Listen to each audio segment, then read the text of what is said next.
OK, ce matin, on va placer nos yeux sur le Seigneur. Donc, je vais vous partager quelque chose. Je ne veux pas attirer l'attention sur moi, mais je vais attirer l'attention sur nous avant, puis après ça, ça va nous aider. Je vous donne un échantillon de ma semaine dernière. Donc, vendredi, le 21, pas vendredi, ici, l'autre. J'avais eu une douleur avant, la fin de semaine d'avant, une douleur dans le bas du dos qui s'était en allée tranquillement.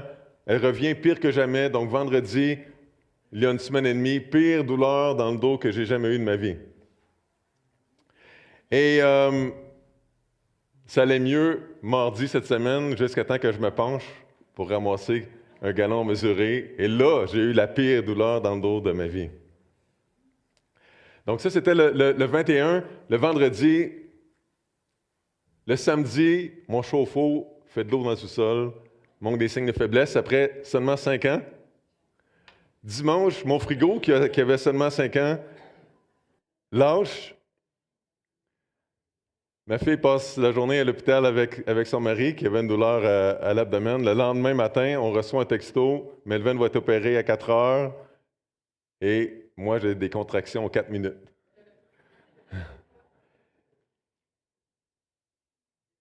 Cette semaine, j'ai essayé de digérer tout ça en attachant mes souliers à genoux et en mettant mes bas d'une seule main.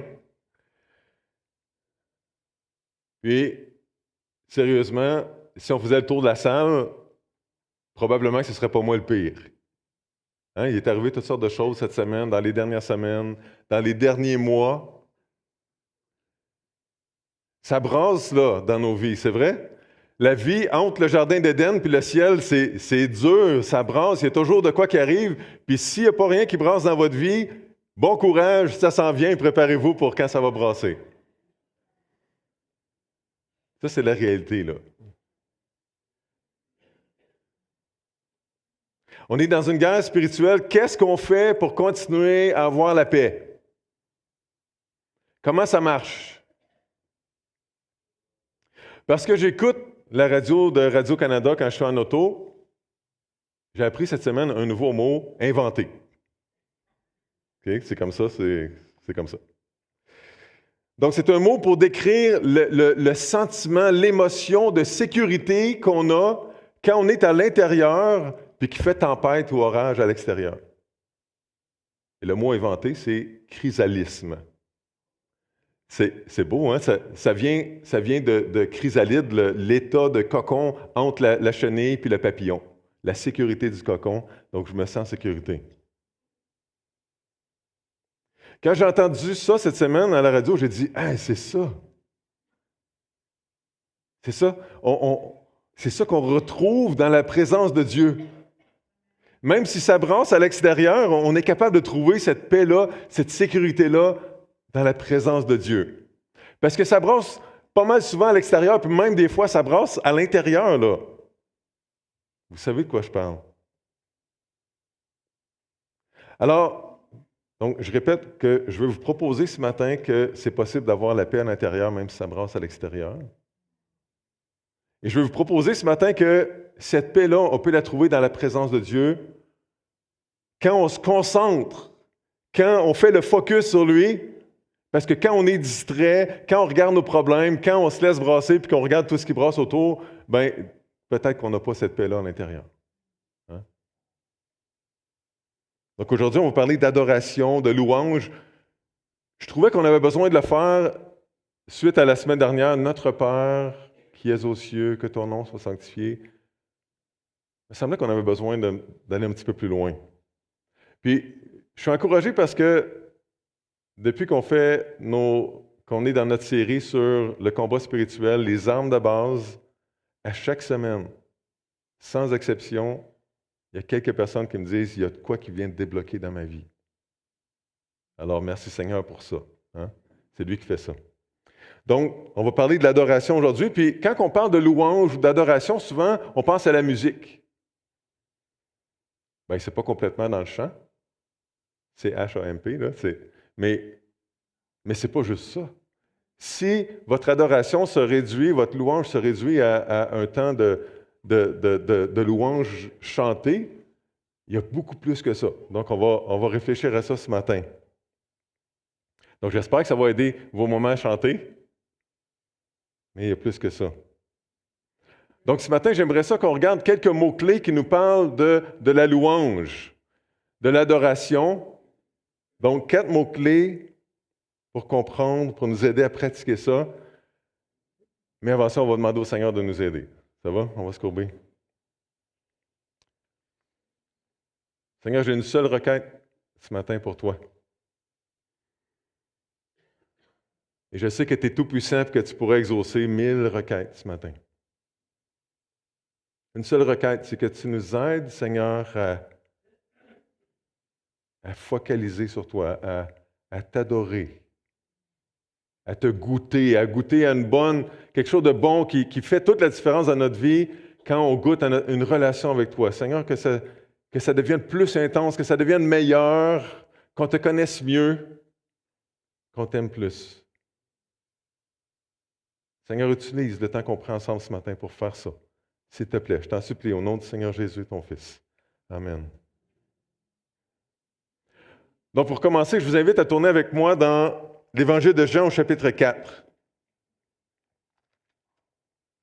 Je pense qu'il n'y a pas de diapo pour ça. Donc, dans l'Évangile de Jean au chapitre 4,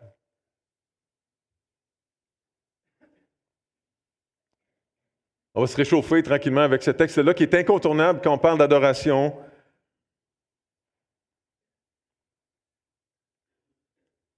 Jean 4, à partir du verset 7. Donc Jésus parle avec une Samaritaine. Donc les Samaritains, c'est des bâtards pour leurs voisins, pour les Juifs.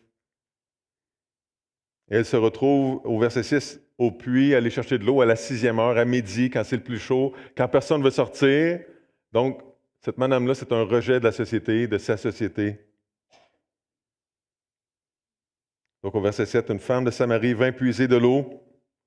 Jésus lui dit, « Donne-moi à boire. » Car ses disciples étaient allés à la ville pour acheter des vivres. La femme samaritaine lui dit, « Comment toi, qui es juif, me demandes-tu à boire à moi qui suis une femme samaritaine? » Les Juifs, en effet, n'ont pas de relation avec les Samaritains.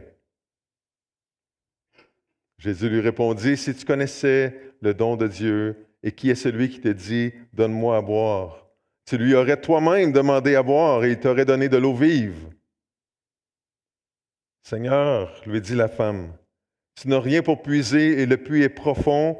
D'où aurais-tu donc cette eau vive? Es-tu plus grand que notre père Jacob, qui nous a donné ce puits et qui en a bu lui-même, ainsi que ses fils et ses troupeaux? » Jésus lui répondit, « Quiconque boit de cette eau aura encore soif, mais celui qui boira de l'eau que je lui donnerai n'aura jamais soif. Et l'eau que je lui donnerai deviendra en lui une source d'eau qui jaillira jusque dans la vie éternelle. » La femme lui dit, « Seigneur, donne-moi cette eau, afin que je n'aie plus soif et que je ne vienne plus puiser ici. » « Va, lui dit Jésus, appelle ton mari et viens ici. » La femme répondit, « Je n'ai point de mari. » Jésus lui dit, « Tu as eu raison de dire, je n'ai point de mari, car tu as eu 5 maris et celui que tu as maintenant n'est pas ton mari. En cela, tu dis vrai. » Seigneur, lui dit la femme, « Je vois que tu es prophète. » Et là, on arrive dans le vif du sujet. Nos pères ont adoré sur cette montagne, et vous dites, vous, les Juifs, que le lieu où il faut adorer est à Jérusalem. Femme, lui dit Jésus, crois-moi, l'heure vient où ce ne sera ni sur cette montagne, ni à Jérusalem que vous adorerez le Père. Vous adorez ce que vous ne connaissez pas. Nous adorons ce que nous connaissons, car le salut vient des Juifs. Mais l'heure vient, et elle est déjà venue, où les vrais adorateurs adoreront le Père en esprit et en vérité, car ce sont là les adorateurs que le Père demande. Dieu est esprit, et il faut que ceux qui l'adorent en esprit et en vérité.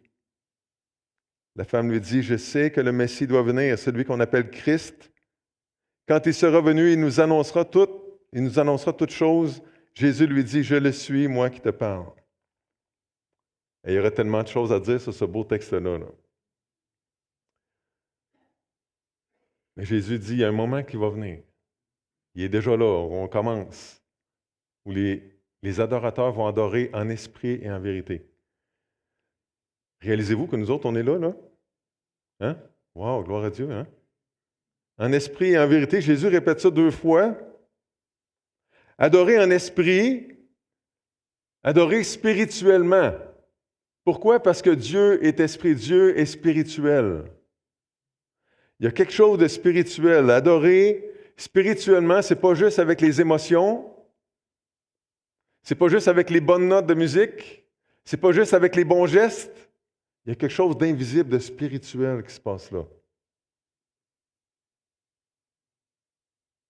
Et ça a rapport avec l'Esprit de Dieu que Dieu donne à ceux qui placent leur confiance, leur foi dans son Fils Jésus. Ça a rapport avec l'Esprit. On entre par la conversion, par la foi, dans un nouveau monde spirituel qui nous permet d'entrer en relation avec Dieu d'une nouvelle manière, de l'adorer d'une nouvelle manière, à travers l'Esprit. Jésus venait de dire à Nicodème, c'est à travers l'Esprit que tu peux avoir accès au royaume de Dieu, Nicodème.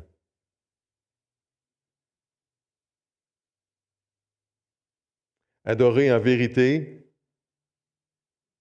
Jésus est venu apporter non seulement un moyen d'adorer à un niveau supérieur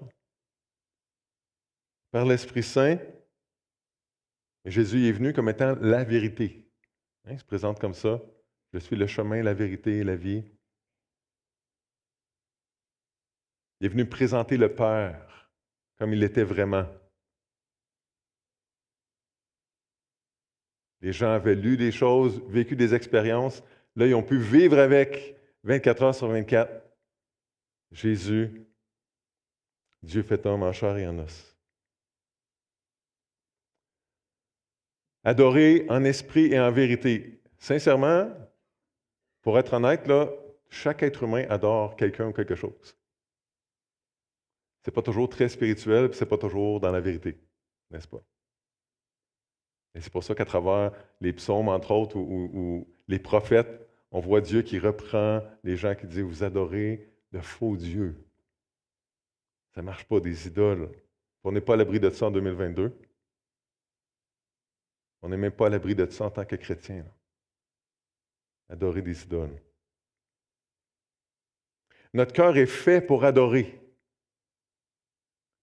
Quand on adore, on est en train de répondre au plan de Dieu que Dieu a pour nous, sa volonté pour nous.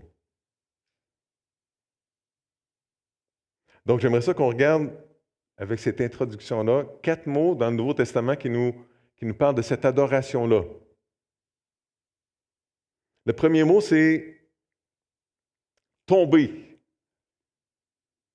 Tomber à terre, des fois, on voit ça littéralement dans le texte, ou des fois, c'est comme ça dans l'original. Ils se sont jetés à terre, puis là, c'est traduit, ils se prosternèrent.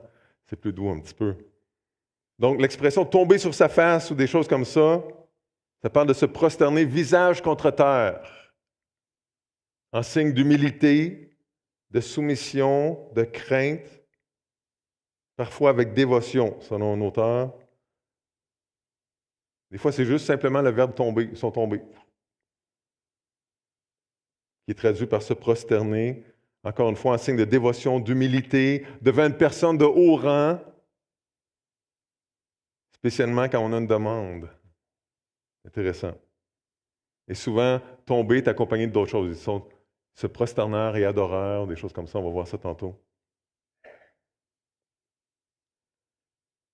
Donc, ce matin, je ne demanderai pas à tout le monde de se coucher à terre à plat ventre. Rassurez-vous. Mais dans cette église, c'est-à-dire dans ce groupe de personnes-ci, dans notre ancien bâtiment, j'ai entendu que vous avez déjà prié à genoux, là, les plus vieux, là, dans le bâtiment. C'est biblique de prier à genoux. C'est une marque d'humilité, de soumission envers Dieu, de crainte. Donc, tomber sur notre face, tomber sur nos genoux, c'est prendre une attitude physique qui exprime une attitude de cœur qui est s'humilier, de soumission, de crainte, de dévotion. Donc, dévotion, c'est la ferveur, l'amour, l'intensité. Donc, dans la prière, on exprime à Dieu notre faiblesse et notre besoin de son intervention puissante. Notre faiblesse. Première pensée de ma journée aujourd'hui, hey Seigneur, je n'ai pas bien dormi, je ne sais pas comment mon dos va être aujourd'hui, je vais avoir besoin de toi là. Hein? C'est de ça qu'il est question là. Dans la prière, on exprime notre folie, notre besoin de la sagesse de Dieu, notre besoin de comprendre qu'est-ce que lui comprend et que nous, on ne comprend pas. Savoir à quoi il pense, notre désir de lui plaire, notre désir de faire sa volonté, de lui obéir. Quand on revient à ça tantôt, okay? On garde ça là. Donc, ce mot-là, c'est tomber sur sa face ou des choses comme ça, ça rapporte à nous humilier devant Dieu, devant un plus grand que nous. Ça va? On va revenir. L'autre mot, c'est adorer, c'est le verbe adorer. Donc, le verbe adorer, ça exprime l'allégeance. Hey, moi, je trouve ça assez de fun, ce mot-là, allégeance, c'est ainsi, alors que nos députés doivent prêter serment d'allégeance au roi Charles III. Là, ça crée toutes sortes d'affaires. Ils disent, moi, je ne veux pas avoir rapport avec lui. Il y a des gens qui disent ça par rapport à Dieu. Hein? Moi, je ne veux pas avoir de compte à rendre à Dieu. L'allégeance, c'est de s'engager à être loyal, puis la soumission, le respect, avoir une personne qui a une très grande autorité. Adorer, c'est exprimer par notre attitude, notre dépendance complète. Notre soumission, notre obéissance, notre révérence, notre accueil respectueux, selon un autre spécialiste de la langue. Donc, adorer Dieu, c'est lui dire qu'on est engagé envers lui. C'est pas juste de dire des belles paroles, c'est d'exprimer qu'on est engagé envers lui, qu'on désire lui être loyal, lui obéir, le louer, lui dire qu'on a besoin de lui, qu'on désire se soumettre à lui, qu'on désire lui obéir, qu'on désire considérer sa grandeur, sa sainteté. Ça complète bien le premier mot. Hein? On s'humilie, puis là, on exprime notre désir d'obéir à Dieu, notre besoin de sa grandeur et tout ça. C'est le verbe adorer qui était dans Jean 4, quand Jésus parle avec la Samaritaine. Donc, on pourrait dire que se jeter à terre devant Dieu, c'est une expression de notre petitesse, puis adorer, c'est une expression de la grandeur de Dieu. Ça se complète bien. Donc, je vous invite à tourner avec moi dans l'Évangile de Matthieu. Donc, on recule un petit peu dans Matthieu 2.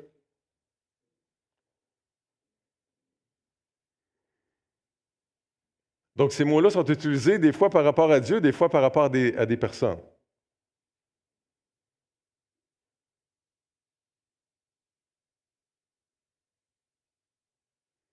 Donc, Matthieu 2, verset 11. Donc, c'est la visite des mages. On ne sait pas il y en a combien, il y avait 3 cadeaux, on ne sait pas combien de mages. Au verset 11, ils entrèrent dans la maison, virent le petit enfant avec Marie, sa mère, se prosternèrent et sont tombés sur leurs faces et l'adorèrent. Ils ouvrirent ensuite leur trésor et lui offrirent en présent de l'or, de l'encens et de la myrrhe. Ils se sont humiliés, puis ils ont donné l'honneur au bébé Jésus. Matthieu 4, au verset 9. On a vu ça il n'y a pas longtemps. C'est l'échange entre le diable et Jésus. Le diable est en train de tenter Jésus. Dans Matthieu 4, au verset 9, le diable dit à Jésus, « Je te donnerai toutes ces choses si tu te prosternes, si tu t'abaisses devant moi. » Si tu te prosternes et m'adores, si tu t'abaisses et si tu m'élèves. Quelle folie de dire ça à Jésus, hein? Wow! Matthieu 18. Donc, c'est l'histoire du serviteur qui devait beaucoup, beaucoup, beaucoup d'argent à son maître. Un montant incalculable, inimaginable. Et dans Matthieu 18, au verset 26,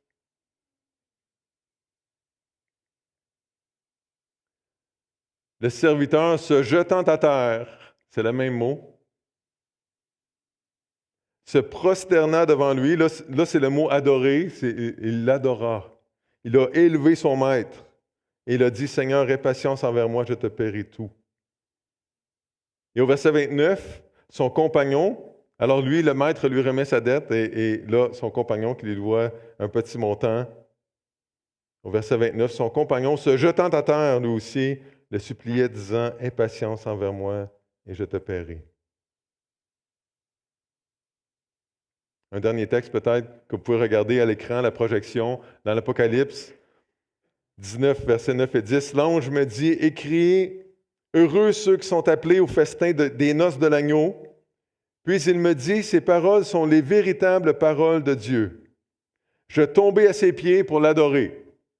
Je suis tombé pour l'élever, lui donner de l'honneur. Mais il me dit, garde-toi de le faire. Je suis ton compagnon de service et celui de tes frères qui ont le témoignage de Jésus. Adore Dieu, adore pas les anges, hein, c'est ce qu'il dit. Car le témoignage de Jésus est l'esprit de la prophétie. Élève Dieu, élève pas les anges. C'est bon. OK, donc ce matin, des fois certains, vous êtes un petit peu mal à l'aise quand je fais ça, mais on va pratiquer, OK? Donc on va réfléchir ensemble. Donc on va, les yeux ouverts, on va juste s'aider à faire ça. Donc je ne vous demanderai pas de vous agenouiller ou de vous coucher à terre. Mais j'aimerais ça qu'on réfléchisse ensemble à la manière dont on peut parler à Dieu quand on lui exprime notre petitesse, notre faiblesse, le fait qu'on a besoin de lui. Qu'est-ce qu'on pourrait dire? Donc, moi, je vous ai dit tantôt, ma première pensée de la journée, Seigneur, wow, j'ai pas bien dormi, je ne veux pas manquer de gaz aujourd'hui, j'ai des choses à faire avec toi, veux-tu m'aider, Seigneur, je suis faible. Peut-être ça peut être, Seigneur, je suis pécheur, puis je m'en rends douloureusement compte encore que je suis encore pécheur, même si tu m'as sauvé, tu m'as lavé mes péchés, tout ça. Je pêche encore, Seigneur, je suis encore faible, puis aie pitié de moi. Quoi d'autre? On peut dire au Seigneur quand on exprime notre faiblesse.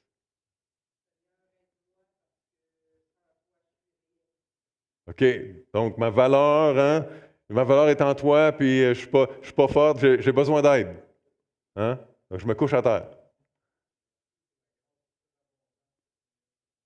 OK, donc là, on est plus loin. OK, mais là, on se concentre sur juste dire, quand on s'humilie devant Dieu, là. Fait que oui, la grâce, c'est parce qu'on a besoin de ces cadeaux, hein? On en reparle tantôt, OK? C'est une très bonne pensée. Donc, quand on s'humilie devant le Seigneur. Oui. À qui d'autre irions-nous, hein? Je ne peux pas me fier sur mes propres forces. J'ai besoin d'aide. Une parole biblique en plus.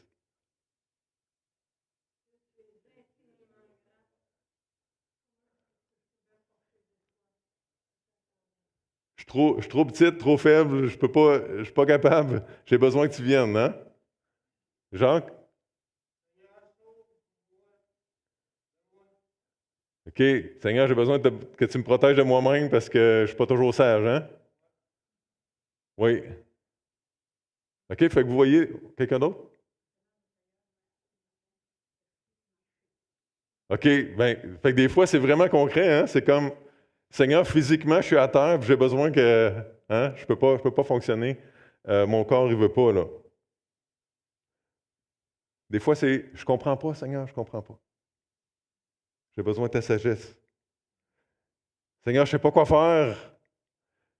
Ou Seigneur, j'ai envie de faire le mal. J'ai besoin, hein? Donc, on s'humilie, on reconnaît qu'est-ce qu'on est. OK, fait que maintenant, là, on s'abaisse, on élève Dieu. Qu'est-ce qu'on fait quand on élève Dieu? Quand on lui dit qu'il est grand, puis qu'il est fort, puis qu'il est beau, Qu'est-ce qu'on nous dit? Seigneur, ta grâce, hein, merci pour ta grâce. Tu t'occupes de moi, Seigneur. Wow, ça me touche. Quoi d'autre? Tes bontés se renouvellent chaque matin, Seigneur. Il y a juste toi qui es comme ça. Tu es incomparable. Ton amour infini, incomparable aussi. Merci, Seigneur.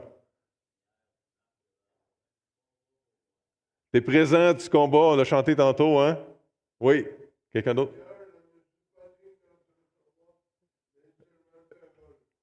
Fait que, Seigneur, moi je suis là, mais toi tu es capable de faire quelque chose, là, interviens. Tu es fort, tu es bon, tu es capable. Une parole, puis tu es capable de faire quelque chose avec ça. Ah, donc, élever le Seigneur, l'adorer, on est capable de faire ça. Seigneur, tu sauves. Seigneur, tu es juste. Seigneur, tu es digne de confiance, tu es incomparable. Seigneur, tu as fait des grandes choses, tu fais des grandes choses, tu vas en faire encore. Tu es vivant. Adorer. Là, sérieusement, là, quand on se concentre et qu'on est en train d'adorer Dieu, là, on peut-tu être super triste? C'est dur d'être triste. On peut l'être, là. Mais en même temps que la tristesse, on a certainement un petit peu de consolation, là. Quand on est en train de réfléchir au fait que Dieu prend soin de nous et qu'il est capable de tout, on a un peu moins peur, là. On est un petit peu moins anxieux. On se sent en sécurité dans le cocon, hein? OK, on continue. Donc s'abaisser, se jeter à terre, tomber, adorer. Il y a un autre verbe qui est utilisé, c'est louer. Donc, quelqu'un dit d'une manière graphique, le verbe louer exprime, attention, ça va frapper fort, exprime des applaudissements à Dieu pour sa grandeur. Hein, c'est quelque chose. Moi, je suis toujours mal à l'aise quand je vais à une activité quelconque, puis que les gens disent OK, on applaudit le Seigneur, tu sais. Je suis un peu mal à l'aise. Je suis un peu mal à l'aise, savez-vous pourquoi? C'est parce que Maurice Richard a une ovation de 7 minutes. Puis si on applaudit le Seigneur, probablement qu'on va l'applaudir moins que 7 minutes, puis je trouve pas ça correct. OK? Bon. Ça, c'est juste moi, là.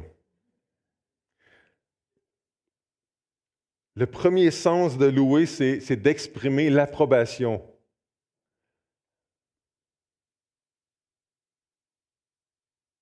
Exprimer l'approbation.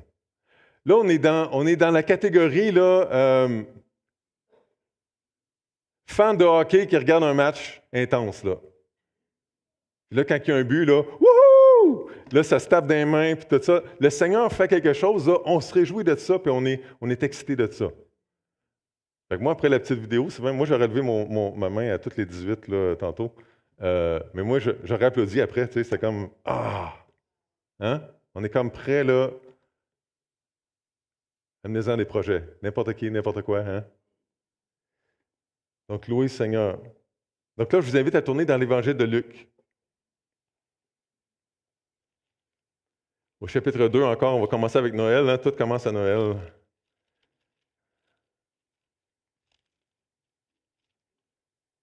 Luc 2, au verset 13.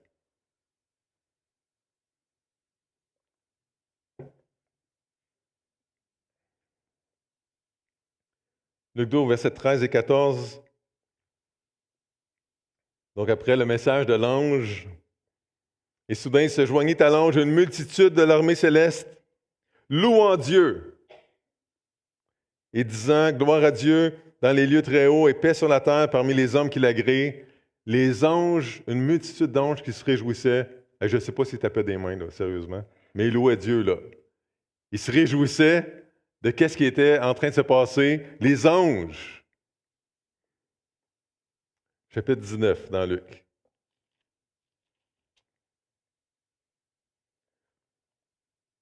Pendant que vous tournez, je fais juste souligner que Pierre va dire que les anges désirent plonger leur regard dans ce que nous, on vit. Donc, on devrait être encore plus en train de louer Dieu que les anges, là. C'est ce que nous autres, on le vit à cause de l'Évangile. Donc, Luc 19, versets 37 et 38. Donc, Jésus arrive à Jérusalem. Il va aller mourir à la croix, ressuscité. Lorsque déjà il s'approchait de Jérusalem vers la descente de la montagne des Oliviers, toute la multitude des disciples, saisis de joie, se mit à louer Dieu à haute voix pour tous les miracles qu'ils avaient vus. Ils disaient, « Béni soit le roi qui vient au nom du Seigneur, paix dans le ciel et gloire dans les lieux très hauts. » OK, fait que là, quand on loue Dieu, on ne fait pas juste applaudir. On dit des choses, on parle de lui, on est en train de dire pourquoi on est content, pourquoi on est excité. C'est ça qu'ils font, là. En fait, les anges aussi ont fait ça. OK, puis à la projection, Apocalypse 19, « Et une voix sortit du trône disant, « Louez notre Dieu, vous tous ses serviteurs, vous qui le craignez, petits et grands. » Réjouissez-vous, là, applaudissez Dieu, puis regardez ça, tout ce qu'il a fait. Et là, regardez qu'est-ce qui se passe après. « Et j'entendis comme la voix d'une foule nombreuse, comme un bruit de grosses eaux et comme un bruit de forts coups de tonnerre, disant, « Alléluia! » Ça aussi, ça a rapport avec des mains. « Alléluia! Car le Seigneur, notre Dieu Tout-Puissant, est entré dans son règne. Réjouissons-nous donc, soyons dans l'allégresse et donnons-lui gloire, car les noces de l'agneau sont venues, son épouse s'est préparée et il lui a été donné de se revêtir d'un fin lin éclatant, pur, car le fin lin, ce sont les œuvres justes des saints. » Donc on dirait que louer, c'est de se réjouir. De se réjouir de quelque chose que Dieu vient de faire, de ce que Dieu est en train de faire, peut-être de se réjouir de ce que Dieu va faire. C'est quelque chose qui nous donne le goût de l'applaudir, là. OK? Vraiment, là, moi, je pense que l'image là, d'un événement sportif, là, où est-ce que les gens là, leur équipe vient de faire le but gagnant ou quelque chose comme ça, là. Quelque chose comme ça, là. Pensez à un bon coup que quelqu'un fait, puis là, il faut qu'on en parle. C'est trop fantastique. Il faut qu'on applaudisse ça. Hier, on avait les funérailles de Mme Roy. Quelques semaines, quelques jours avant qu'elle entre à la maison Catherine de Lompré, son fils et sa famille l'ont emmenée à la pêche dans leur chalet. Elle aimait ça. Hey, un beau dernier moment en famille avec elle. J'ai souligné ça dans les funérailles. C'était tellement une bonne idée. Tellement une bonne idée. Ça mérite d'être applaudi. C'est ce genre de choses-là par rapport à Dieu. Dieu, c'est tellement extraordinaire ce que tu fais. Je te loue pour ça. OK, on se pratique. Donc, pourquoi est-ce qu'on peut louer Dieu? Qu'est-ce qui donne le goût de dire « Hey, wow, je peux pas garder ça pour moi, il faut que j'en parle. » Qu'est-ce qui nous donne le goût d'applaudir Dieu, là? Fait qu'une réponse à la prière, là, on dit « Ah oui, Seigneur! Oui! » On pense à son amour, là. Hein? Puis là, on y goûte là, d'une manière précise là, dans notre journée où Dieu utilise quelqu'un pour nous montrer qu'il nous aime, de ça, puis là, on dit « Ah, Seigneur, wow! » Le salut, fait que ça, c'est la preuve d'amour ultime, là, hein? Quand on pense à ça. Puis là, on pense à ça, puis là, on pense au texte qui dit que si Dieu il nous a donné son salut alors qu'on était ses ennemis, imaginez tout le reste. Tout le reste, ça devient des détails. Puis là, on pense à ce qui brasse autour, puis là, on loue Dieu pour comment il nous aime, puis qu'est-ce qu'il fait avec nous, puis on dit « Ah, wow! » Fait que quand on a des démonstrations de la puissance de Dieu, puis qu'on contemple ça, on lit des textes bibliques, on voit Dieu faire un miracle dans la vie d'un frère ou d'une sœur, où on dit hey, « Seigneur, moi, je pensais jamais que c'était possible. T'es tellement bon. Ça me dépasse. » Ah oui, hein, c'est ça. Hey, on applaudit. Est-ce qu'on applaudit Dieu? Maintenant, OK, oui. OK? On se réjouit.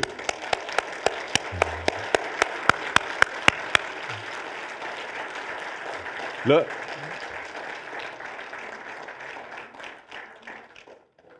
Dieu mérite plus d'applaudissements que Maurice Richard, là, OK? Non. Mais on va avoir l'éternité pour faire ça. Hein? Mais donc, on peut le faire physiquement, mais dans notre cœur, avec nos paroles, on se réjouit. Donc, vous comprenez l'idée, là. Donc, hey, juste le fait qu'on est réunis ce matin, là. Hein? Wow, tu sais, Seigneur, c'est bon. La plupart d'entre nous, là, on ne serait peut-être même pas en relation les uns avec les autres si ce n'était pas du Seigneur. Hein? C'est quelque chose, là, on est ensemble, là. Cette semaine, vous avez eu des indices que Dieu travaillait, comme Gonzague parle, Dieu a manifesté sa puissance. Puis on se dit, hey, wow, Seigneur, bravo. OK, on pourrait continuer, hein? OK. Donc, le quatrième mot, le dernier pour ce matin, là, mais c'est le verbe glorifier. Donc, quelqu'un dit que le verbe glorifier signifie fondamentalement admirer et honorer. Il contient l'idée de reconnaître Dieu pour qui il est et de le remercier. Ah, merci Seigneur pour tes grâces. Hein? Puis, ce verbe-là parle aussi d'honorer Dieu. Là, écoutez ça, c'est super intéressant. D'honorer Dieu dans le sens de l'élever aux yeux des autres. Fait que les gens qui pensent que Dieu est là, non, regarde, Dieu est là. Hein? On élève Dieu aux yeux des autres. Donc, un autre ouvrage de référence dit que glorifier, c'est influencer, là écoutez ça, c'est super intéressant, là, influencer l'opinion des autres pour élever sa réputation aux yeux des autres, louer, honorer, exalter. Exalter, hein? Donc on était dans Luc 2, tantôt, on l'a à l'écran, on ne reviendra pas, mais donc les bergers s'en retournèrent glorifiant et louant Dieu pour tout ce qu'ils avaient entendu et vu et qui était conforme à ce qui leur avait été annoncé. Ils se parlaient, puis là, ils se disaient « Hey, c'est extraordinaire, hein? Oui, c'est extraordinaire, wow! » On est là, puis si vous tournez avec moi dans Acte 4,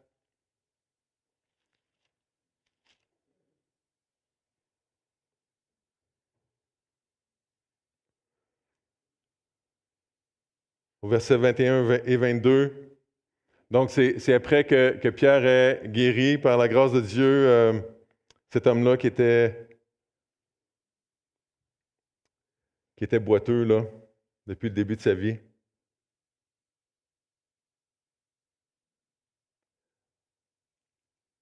Donc, Acte 4 au verset 21.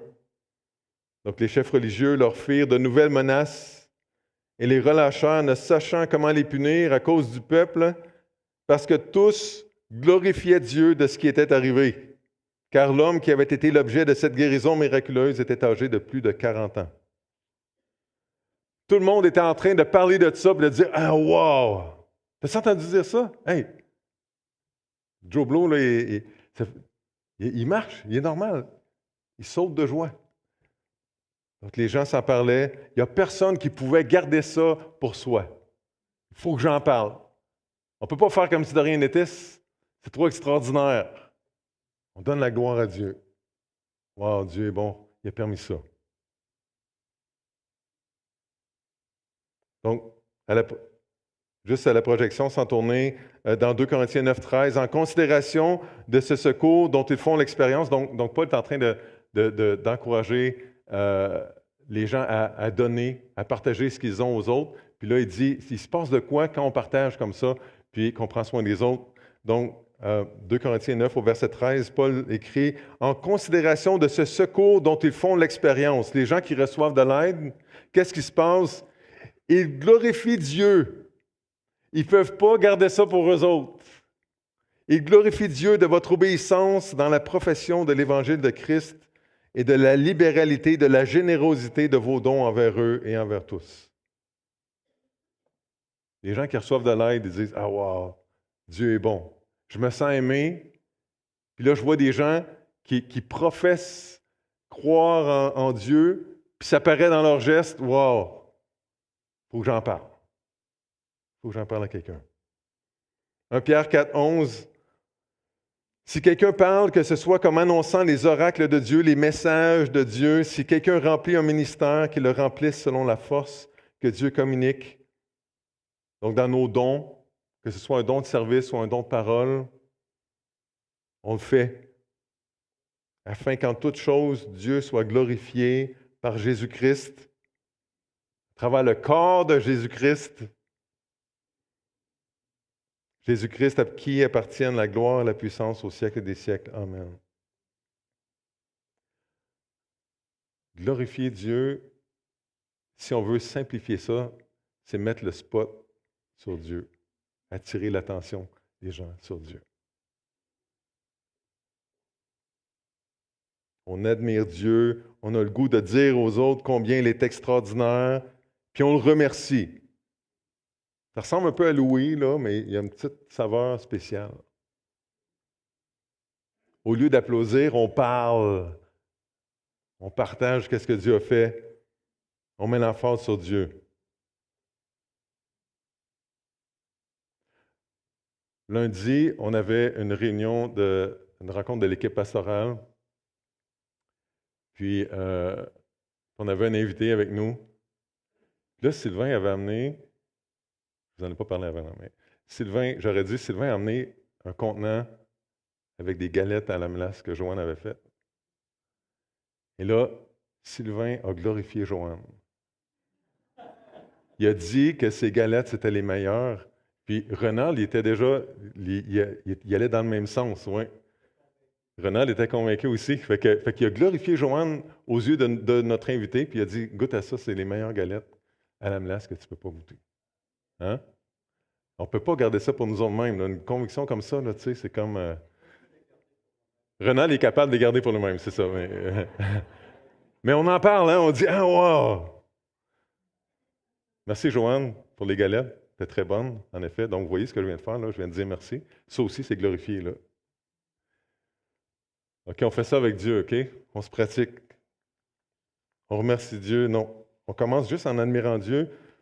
Qu'est-ce qu'on a à dire sur Dieu quand on veut le mettre sur le spot puis qu'on veut attirer l'attention des gens sur Dieu? Qu'est-ce qu'on dit pour... C'est comme, je ne peux pas garder ça pour moi, puis là, regarde ça. Regarde comment Dieu est bon. De quoi on parle? Ça ressemble un peu à ce qu'on a déjà dit, mais peut-être d'autres choses. Là. Fait que des bénédictions, on peut partager de quoi de concret. Dire, si on dit aux gens, oh, le Seigneur m'a béni, tout ça, ils trouvent ça intéressant, mais ils veulent de quoi de précis. Donc là, on leur partage des bénédictions précises. La création, c'est comme, regarde ça. Hein? Même là, maintenant, on peut en trouver quand même. Hein? C'est ça, on est entre deux, là. C'était beau, hein, il y a quelques semaines, là. Wow. OK, quoi d'autre? Regarde mon Dieu, là. Regarde comment il est. De quoi on parle? Donc, pendant une prière avant un repas, donc on peut dire, hey, wow, regarde comment Dieu pourvoit nos besoins encore aujourd'hui, hein? Il a été fidèle, il fait ça chaque jour, plusieurs fois par jour. Donc, wow. Donc, hey, vous dites la même chose, hein? Il m'a sauvé, la vraie circoncision, c'est celle du cœur. Donc,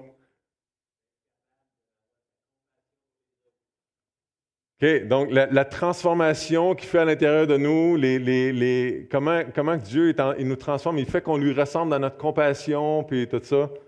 On dit, Seigneur, j'étais pas comme ça avant, là tu permets, wow, hein, le salut. Quoi d'autre? Quand on veut mettre le spot sur Dieu, attirer l'attention des gens sur Dieu, oui. Quand un enfant vient au monde, ben oui. Fait que nous autres, on a une nouvelle petite fille là, cette semaine. Là. Puis, moi, il faut que je vous dise de quoi, dites pas ça à personne parce que faudrait quasiment couper ça, mais moi, je trouve pas ça beau, un bébé naissant. Je trouve que ça ressemble tout.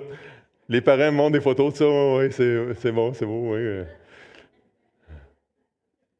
Mais ma petite fille, cette semaine, était vraiment belle, là. Toute bien formée, là. Donc, c'est comme ça.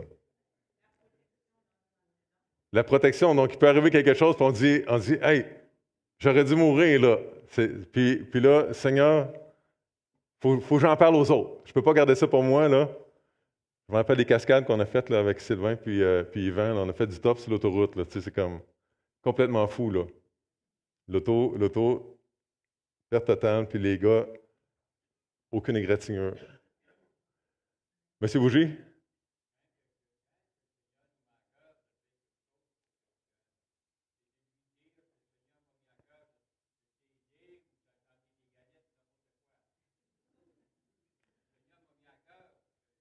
Oui, c'est ça. Donc, OK, fait que c'est un bon point. Fait,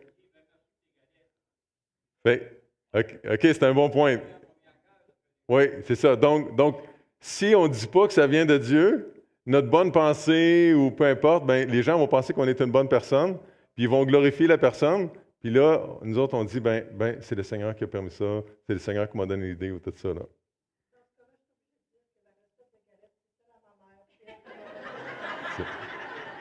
Donc, très familial ce matin, là, donc il n'y a pas de problème. On est à l'aise avec ça. Donc, donc Joanne donne la gloire à qui de droit, là. C'est à sa mère. J'aime ça. OK, fait que vous comprenez, glorifier, puis donc remercier aussi. Là. OK? En conclusion, on a brassé des idées ce matin, une formule un petit peu bizarre peut-être ou inhabituelle, mais pensez à ça. Là. Quand il se passe quelque chose dans votre vie, quand ça brasse, là,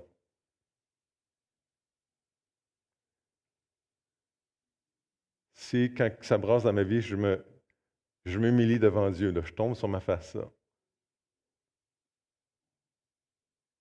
J'adore Dieu, je reconnais sa grandeur. Je loue Dieu, je lui donne de la valeur. Je l'approuve, je l'applaudis, même si ça brasse, même si je ne comprends pas ce qui est en train de se passer, Seigneur. Ben, toi, ça brasse pas, puis toi, tu n'es pas inquiet, puis tu es capable, puis tu es sage, fait que tu m'aimes parfaitement, je te fais confiance. Je vais t'applaudir quand même si ça ne fait pas trop mon affaire, ce que je suis en train de vivre, je ne le vois pas maintenant, qu'est-ce que tu es en train de faire. Si je donne la gloire à Dieu, si je le remercie, n'est-ce pas que mes problèmes vont sembler un petit peu plus petits si Dieu, à mes yeux, est très grand? Ça va changer tout. Si quand je lis un texte biblique, je m'humilie devant Dieu, je dis, Seigneur, je ne suis pas capable de vivre ça. Ou quand on regarde certains des rois, là, on dit, Seigneur, moi, je suis très capable de faire la même affaire que ça. J'ai besoin de ton aide. J'ai un ami pasteur, à la lumière de ce que David a fait. Il prie à chaque jour, Seigneur, délivre-moi de la folie de mon cœur, à chaque jour, à chaque matin. Je suis capable de faire les pires affaires. Il y avait un texte biblique, on s'humilie, on reconnaît la grandeur de Dieu. On applaudit Dieu en lisant notre Bible. On l'approuve. On le glorifie. On dit, je ne peux pas garder ça pour moi, il faut que j'en parle à quelqu'un aujourd'hui. Hey, ça va changer notre manière de vivre. Là. Ça va changer notre manière de lire les Écritures. Il n'y aura plus un matin de lecture plate. Là. Impossible. Impossible.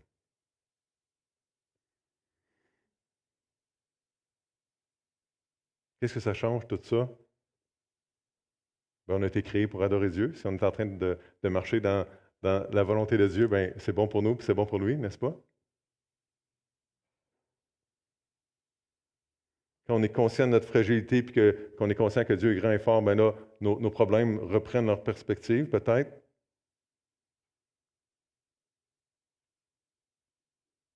Mais à quoi ça sert pour des amoureux de se regarder dans les yeux et de se trouver beau, avec des étincelles dans les yeux? À quoi ça sert? À quoi ça sert à faire des enfants? Oui, c'est ça. On se parlera après, c'est pas comme ça que ça marche. Là. Se dire des mots doux.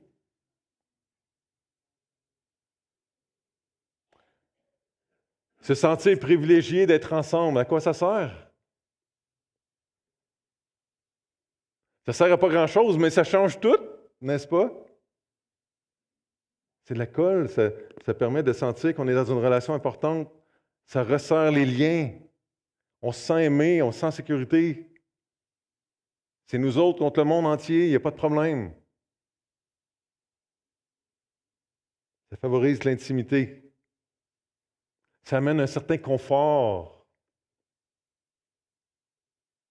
un certain sentiment de sécurité malgré la tempête.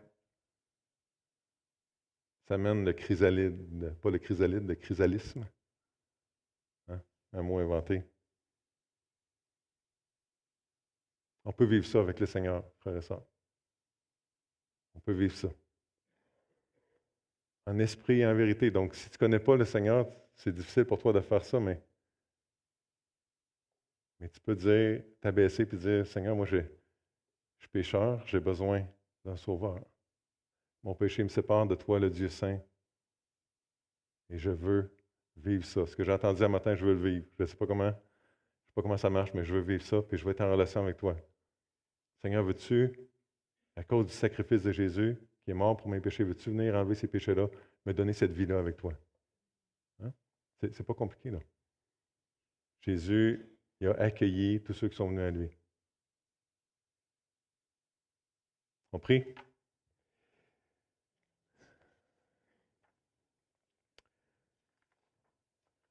Mais Seigneur, on n'aura pas trop de l'éternité pour te louer, pour se réjouir, pour dire combien tu es bon. Seigneur, je ne sais pas comment ça va fonctionner, mais j'espère que je vais entendre les histoires des saints des autres époques, de ce que tu as fait, de ce qu'ils ont vécu. J'espère qu'ils vont se réjouir devant moi et qu'ils vont me raconter ça. Et on va te donner la gloire. On va donner la gloire à Jésus, on va donner la gloire à l'Esprit. À ce travail-là dans la vie de nous, pauvres créatures.